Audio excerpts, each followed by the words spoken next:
ಕಾಂತಾರ ಈ ಪದ ಕೇಳಿದ್ರೇನೆ ಒಂದು ಡಿವೈನ್ ಎನರ್ಜಿ ಪಾಸ್ ಆಗೋ ಹಾಗೆ ಮಾಡಿದ್ದು KF5ನ ರಿಷಬ್ ಶೆಟ್ರು.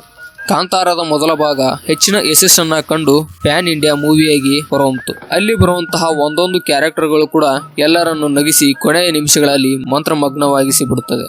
ಅದೇ ರೀತಿ ಈ ಕಾಂತಾರ 2ನೇ ಭಾಗದ ಟೀಸರ್ ಹೊಂಬಾಳೆ ಅವರು ಲಾಂಚ್ ಮಾಡಿದ್ರು. ಎಲ್ಲಿ ಕೂಡ ಡಿಸಪಾಯಿಂಟ್ ಮಾಡೋದಿಲ್ಲ, ಅಷ್ಟು ಚೆನ್ನಾಗಿ camera work, direction, screen play ಮತ್ತು ಮ್ಯೂಸಿಕ್ ಅನ್ನ ನೋಡಬಹುದು. ಐ ಥಿಂಕ್ ಇದು KF5ನ ಮಾತ್ರವಲ್ಲದೆ ಇಡೀ ಇಂಡಿಯಾದಲ್ಲಿ ಮತ್ತು ಬೇರೆ ದೇಶಗಳಲ್ಲಿ ಸಹ ಹೆಚ್ಚಿನ ಸದ್ದು ಮಾಡುವ ಸಾಧ್ಯತೆ ಇದೆ. ರಿಷಬ್ ಶೆಟ್ರು ಮೊದಲೇ ಹೇಳಿದಾಗೆ ನಾವು ಮೊದಲೇ ನೋಡಿದ ಕಾಂತಾರ ಅದೇ 2ನೇ ಭಾಗ, ಇವಾಗ ಬರೋ ಕಾಂತಾರ ಮೊದಲನೇ ಭಾಗ ಅಂತ ಹೇಳಿದ್ದಾರೆ. ಈ ಟೀಸರ್ ಸ್ಟಾರ್ಟ್ ಆಗೋದು ಶಿವನಿಗೆ ಕತೆ ಹೇಳುವ ಮುಖಾಂತರ.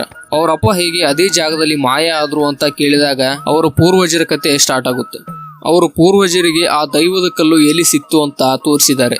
ಅಧರ್ಮ ಹೆಚ್ಚಾದಾಗ ಈಶ್ವರ ತನ್ನ ಗಣಗಳನ್ನ ಕಳಿಸ್ತಾನೆ ಅನ್ನೋ ಸಮಯದಲ್ಲಿ ಒಂದು ಧೂಮಕೇತು ಅಪ್ಪಳಿಸಿದೆ. ಒಂದು ಮಗುವಿನ ಸುತ್ತ ಹುಲಿ ಹೋಗೋ ಹಾಗೆ ತೋರಿಸಿದ್ದಾರೆ. ಅದಕ್ಕೆ ಬೆರ್ಮೆ ಅಂತ ಹೆಸರಿಡ್ತಾರೆ. ಇಲ್ಲಿ ಕನ್ಫ್ಯೂಸ್ ಮಾಡೋದು ಆ ಗಣಗಳು ಅಲ್ಲಿ ಅಪ್ಪಳಿಸಿದಂತಹ ಧೂಮಕೇತುವ ಇಲ್ಲ ಆ ಮಗುವ ಅಂತ. ತುಳುನಾಡಿನಲ್ಲಿ ಸಾಕಷ್ಟು ಕಥೆಗಳಿವೆ.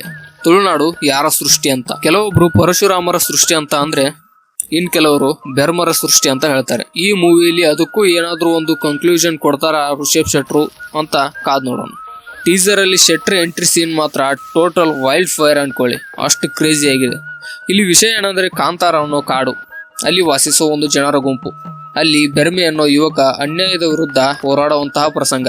ಇಲ್ಲಿ ರುಕ್ಮಿಣಿ ವಸಂತ ಅವರು ಕೂಡ ವಿಶೇಷ ಪಾತ್ರದಲ್ಲಿ ಕಾಣಿಸಿಕೊಂಡಿದ್ದಾರೆ.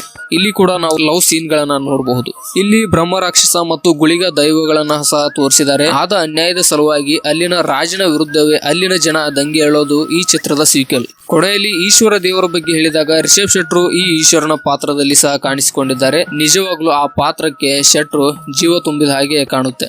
ಇವೆಲ್ಲದರ ನಡುವೆ ಅಜನೀಶ್ ಲೋಕನಾಥ್ ಅವರ ಮ್ಯೂಸಿಕ್ ನೋಡಿದ್ರೆ ಇದು ಇನ್ನೊಂದು ಬ್ಲಾಕ್ ಬಸ್ಟರ್ ಆಗೋದ್ರಲ್ಲಿ ಅನುಮಾನನೇ ಇಲ್ಲ. ಒಂದು ಪ್ರದೇಶದ ಜನರ ನಂಬಿಕೆ, ಆಚಾರ, ವಿಚಾರ, ಪದ್ಧತಿ, ಅದರ ದಂತಕತೆ ಈ ಸಿನಿಮಾದಲ್ಲಿ ನಾವು ನೋಡಬಹುದು. ನಾನಂತೂ ಫುಲ್ ಎಕ್ಸೈಟ್ಮೆಂಟ್ ಅಲ್ಲಿ ಇದ್ದೀನಿ. ಇದೇ ಅಕ್ಟೋಬರ್ 2ಕ್ಕೆ ಚಿತ್ರಮಂದಿರದಲ್ಲಿ ಈ ಚಿತ್ರ ಬರ್ತಾ ಇದೆ. I hope you will see this movie in theatre. This was the video. ನಮಸ್ಕಾರ.